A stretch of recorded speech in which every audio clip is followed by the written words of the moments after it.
Здравствуйте. Вот очередное видео решил снять, выложить. Как сделать фальш-камин своими руками из гипсокартона. То есть ничего сложного здесь нету. Все элементарно просто. Сначала делаем низ. Это будет угловой фальш-камин. Делается сначала низ. Закрепляется. Потом делается каркас сверху. Он еще немножко не доделан. Но так вот решил снять. То есть все элементарно просто. Вот. Это будет портал.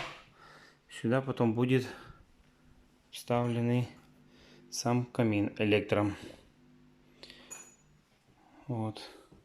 Все закреплено. Вот такой вот плиточкой будет обложенный камнем. Чтобы все было красиво, но потом сниму, покажу, как получилось.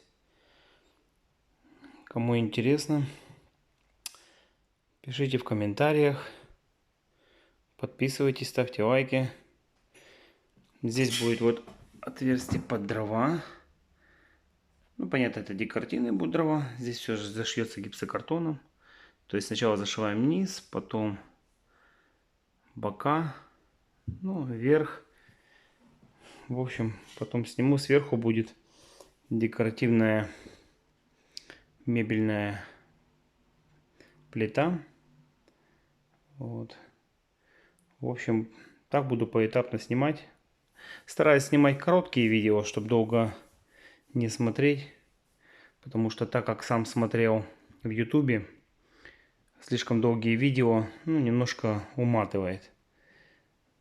Может быть, кому будет интересно, как все сделать. То есть, тут, в принципе, если посмотреть, все видно, как сделано. То есть, ничего сложного нету абсолютно. Ну, все, до встречи. Дальше будет.